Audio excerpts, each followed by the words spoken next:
Your case is coming up for trial, and as part of that process of getting the case ready, I subpoena a number of different records and a number of different witnesses. What happens if I subpoena doctors' records that have absolutely nothing to do whatsoever with this particular case? Would you like to learn the answer? Come join me as I share with you this great information. Hi, I'm Gerry Oginski. I'm a New York medical malpractice and personal injury trial lawyer practicing law in the state of New York.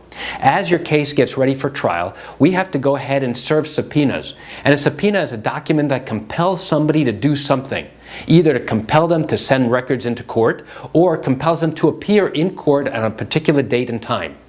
Now, if I request records, let's say in a medical malpractice case of a doctor, let's say I want his records from his divorce proceedings, and now I want them for a specific reason because I want to show that there's testimony in that particular case that is inconsistent with what he's testified to in your particular case. Can I do that? Well, I will tell you that there are some instances where I will be allowed to do that.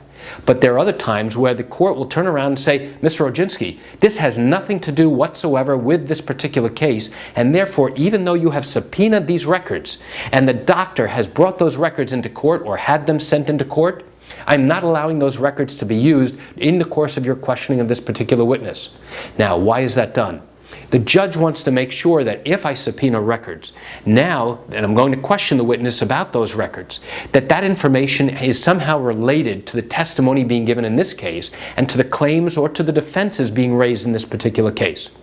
If the judge determines, outside of the jury's presence, after listening to legal arguments from both sides, that this has absolutely nothing to do with either the claims being made, with either the defenses being raised, or the doctor's credentials or his credibility, then the judge in all likelihood is going to turn around and say, Mr. Oginski, those records are not being admitted into evidence, move on. So why do I share this great information with you?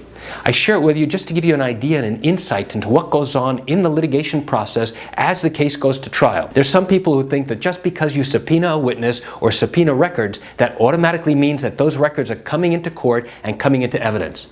The reality is that they may, and in other instances they may not. You know, I realize you're watching this video because you have questions or concerns about your own particular matter. Well, if your matter happened in the state of New York and you do have legal questions, what I encourage you to do is pick up the phone and call me. I'd be happy to talk with you. This is something I do every single day, and I welcome your call.